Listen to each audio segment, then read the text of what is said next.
When you feel love for yourself or for another, you are a perfect vibrational match to the source within you.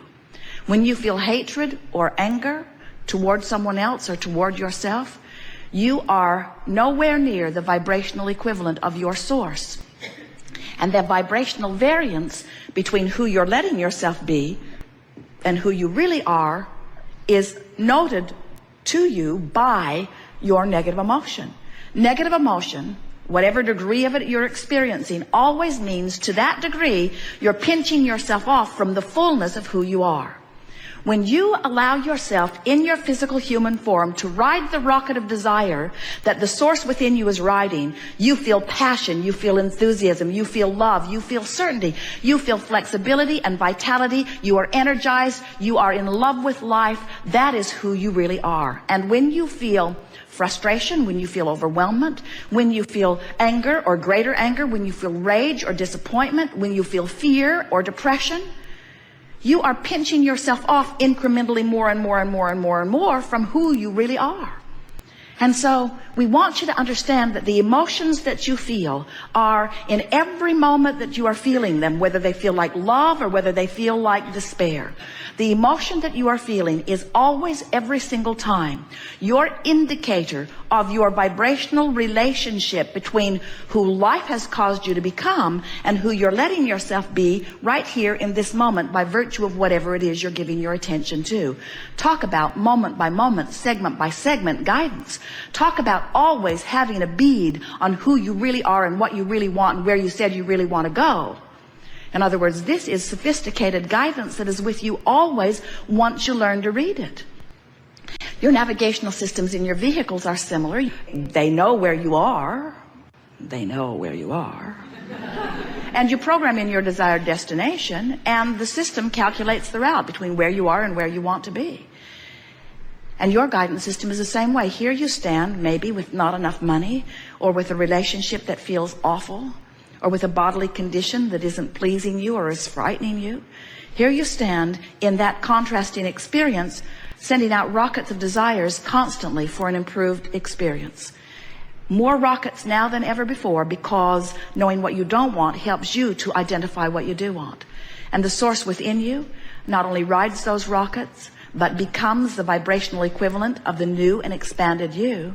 So the question that we want to put to you, and really what the Art of Allowing workshop is asking of you, are you, right now, by virtue of what you're thinking and speaking, are you letting yourself keep up with you?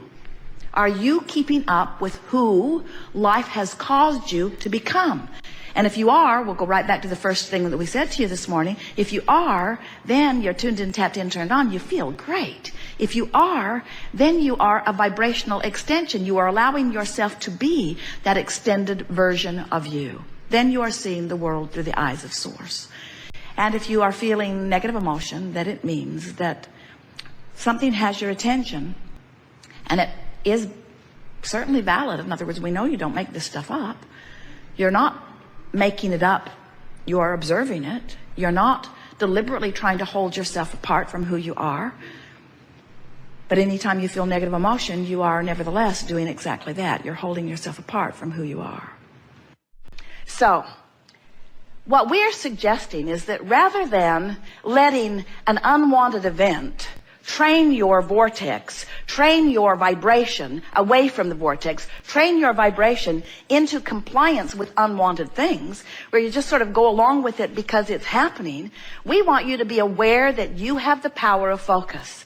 And we want you to be aware that when you know what you don't want a little bit, you put its equivalent in your vortex. So when you sort of don't want something, you sort of want something, and that sort of wanted thing goes into your vortex. It's equivalent. It's the specifics of what you do want are equivalent to the specifics of what you don't want, and other way around.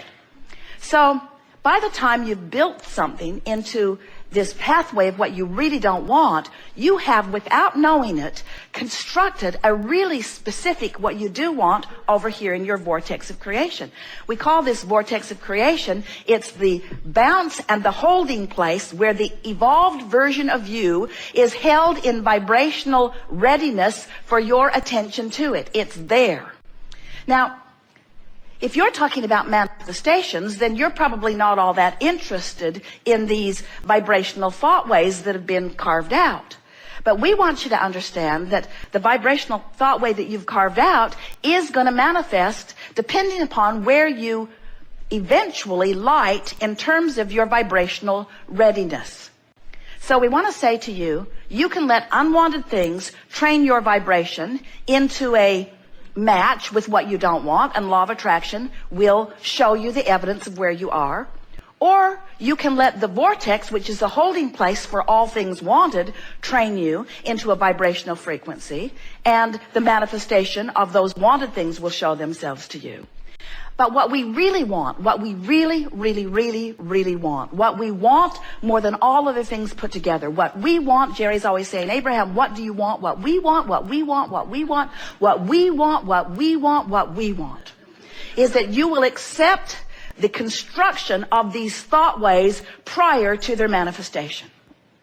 Because if you will accept the thought ways of these creations, if you will accept the creation of your vortex, if you will accept the creation of the unwanted things, if you will accept that they are being created by your attention and therefore by your creation of thought ways, if you will accept that they are being created long before they manifest, and you will pay attention to how you feel during the creation process, not only two things will happen. Two really good things. One so much better than the other, but we're in disagreement with you about which one is the better thing. Two things will happen. One thing is sure, the manifestation of what you're focusing upon the most will happen. It will happen. It's law. It will happen. It's a done deal. It's a sure thing. It will happen. You will get what you are vibrationally active about. Better said, you're getting what you are vibrationally active about. So one thing, it will manifest. But the other thing is, and this is our favorite part of all of this, is that when you accept that this vortex is spinning and that this vortex contains the I know what I do want part of everything that you've been living, when you accept that and you let that vortex train you into vibrational compliance or alignment, then every step of your journey, even before the manifestation begins to reveal itself to you, is fun. It's pleasurable. You're frisky, you're full, you're inspired, you're enlightened. You feel that energy. You feel that enthusiasm. You feel that passion. You feel what a creator feels when you're moving in the direction of who you really are. So we want to remind you that the emotions that you feel are nothing more than, and oh, is it ever important what they are? They are nothing more than your indicator about whether you're moving down a thought pathway towards something unwanted or whether you're moving down a thought pathway towards something that you are wanting. In other words, every time you feel negative emotion, it always means the same thing. You're moving toward unwanted and away from wanted. Every time you feel positive emotion, it means you're moving toward wanted and away from unwanted. In other words, you're the focuser of all of that, period. There is no getting around it. So when you use excuses like it's interesting, or it's happening, it's a world event, and it's happening, and I don't want to be unaware, when you use excuses like, well, I need to be informed, when you use excuses like, well, it's true.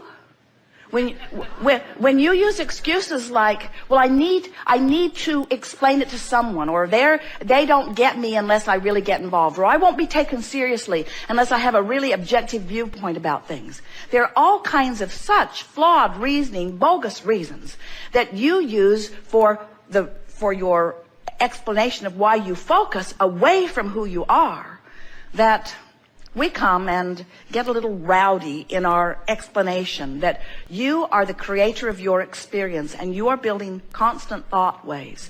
And you have come with the intention of selecting and joyfully moving down those pathways for the constant, never-ending, extraordinary discovery of what this magnificent universe can dish out to you as a representation of what you've got going on vibrationally.